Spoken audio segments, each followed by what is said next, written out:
should be sharing what we know with Lee, not Washington. You seem to think I favor him, but my enemy is a notion, not a nation. It is wrong to compel obedience, whether to the British Crown or the Templar Cross. And I hope in time the Loyalists will see this too, for they are also victims. You oppose tyranny, injustice. These are just symptoms. Their true cause is human weakness. Welcome back to Assassin's Creed: The Complete Story. Today we're going to finish our current information on Connor Kenway in Assassin's Creed 3. Right now we're trying to get everyone caught up on the important details of Assassin's Creed 4. Since you're Connor's grandfather in Assassin's Creed 4, it only makes sense to start our coverage here. Today's question is going to require a little bit more thought from you, our viewers. We want to know what you think happened between Assassin's Creed 2 to Assassin's Creed 3. How come we went from having a massive Assassin's Guild with Ezio all the way down to having almost nobody on the colonial front? Something happened, and we don't know what it is yet. Maybe Assassin's Creed 4 is going to fill us in on that information. Alright, let's not waste any more time. All information gathered here is from the Assassin's Creed Wiki and our own experiences in the game. Some time would pass after Connor and Haythem had had their meeting, and Connor would go secure the coastlines. He would also spend some time building up his homestead and securing the treasures of more long-lost pirates. Eventually, he would decide to go and make amends with Achilles. Connor would reconcile with his master, and then he would present a radical idea to him. What if the Assassins and the Templars became united? Achilles was against this idea, insisting that it was impossible to work with the Templars. He also stated that the Assassins' goals would never be accomplished as long as Haythem was alive. Connor disagreed with this though, and he decided to see if he could accomplish this union himself. He tracked Haythem down in New York, where Haythem was trying to figure out what the British were planning. Connor would help him in finding out the British's plans, and they would find out that the British were planning to march on New York. Connor would then leave in a hurry to warn Washington, and Haythem would intercept correspondence from Washington to his men. As Connor was warning Washington about everything, Haythem, in an attempt to turn Connor to his side, would wonder aloud what was in that correspondence. It would then be revealed that it contained orders to burn Connor's village and salt the lands of his people, as they were seen assisting the British. This would drive Connor into a fury, and with him furious already, Haythem would make matters worse by bringing up the situation that arose 14 years ago. It would then dawn on Connor. His quest for revenge had been misguided this whole time.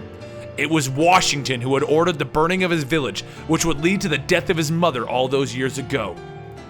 Connor was furious and he was confused, and he would look at both Haythem and Washington, and he would warn them, do not interfere with his mission or cross him. And with that, he would leave. To make matters worse though, the messengers that were being sent to tell everyone to burn the village were already on their way, and it took Connor to stop them. He would eventually be able to stop them, but as he was managing to do so, he would be jumped by his childhood friend, who said that he was told by Charles Lee that Connor was riding to burn the village. After attempting to convince his friend that Lee had fed him lies, Connor was forced to take his own friend's life. This would drive Connor to finally settle things with Lee, and he would ride straight to Washington to tell him that Lee had betrayed him. Washington would state that he would look into the issue. But Connor was irritated at that response and already furious about everything that had just transpired, and he would simply say that the time for that has passed, and that if Washington had spared Lee, Connor would take his life himself. Those would be the last words that Washington and Connor would exchange for almost 2 years. In 1781, Achilles would officially be on his deathbed and request news of the revolution. Connor would tell him that the colonists were winning, and the country would soon be free of the British rule.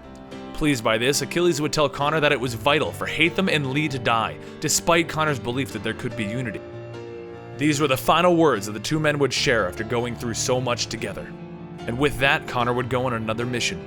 Upon his return, he would find that Achilles had passed on, and he left a note stating that all he belonged to Connor now, and that his appearance in the old man's life gave him great hope for the future. With that, Connor went to the nearby siege of Fort George and became injured after being caught off guard during the bombardment. Even though he was injured, he still intended to complete his mission and kill Charles Lee, who was supposed to be at Fort George.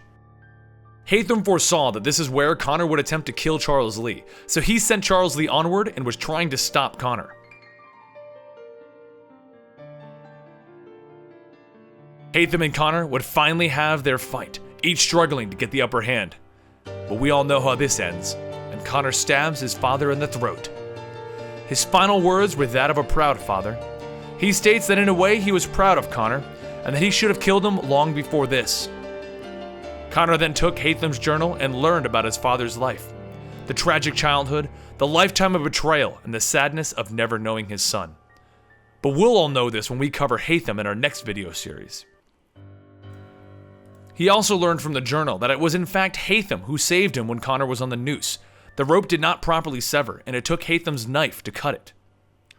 Connor regretted their falling out and the way it ended, but he remained resolute in his decision to support the assassin order. Connor then shaved his head into a mohawk and decided to finally end this. He found and chased after Charles Lee, becoming further injured as he chased him. He would eventually catch up and get a shot at Lee's stomach, but Lee would continue to escape. The two men would eventually be on the brink of death and sitting in a tavern. They would sit there, quietly watching the other patrons without saying a word to each other.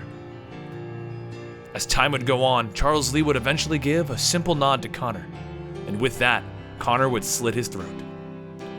Connor then reached over and took the key to the Grand Temple of the First Civilization, the artifact that Charles Lee actually had found all those years ago. After returning to the crystal ball his people had, Juno would speak through it and tell him to hide the key of the Grand Temple where nobody could find it. Connor would struggle with the purpose of his people, but she would remind him of their job to keep the Grand Temple protected. Connor felt that there was so much more he could be accomplishing, but Juno would simply and sternly tell him again that he needed to hide the amulet with the key, and the key to the Grand Temple would be found decades later by Desmond because of this. Connor would then go to the city and would smile when he saw the colonists being free now, and upon seeing a man selling an African slave, he would be reminded, not everyone is free yet. The last we see of Connor, he is speaking with Washington about Washington's future plans. Washington tells him that he intends to retire, but Connor simply tells him that he should lead in peace as well as in war. Well, I hope you feel caught up and ready for Assassin's Creed 4 right now. But if you're still confused, we're going to be going over Haythem Kenway next, and Desmond after that. So there's still plenty to learn. Make sure you follow us on Twitter and Facebook to stay up to date, and we'll see you next time here at Eligible Monster.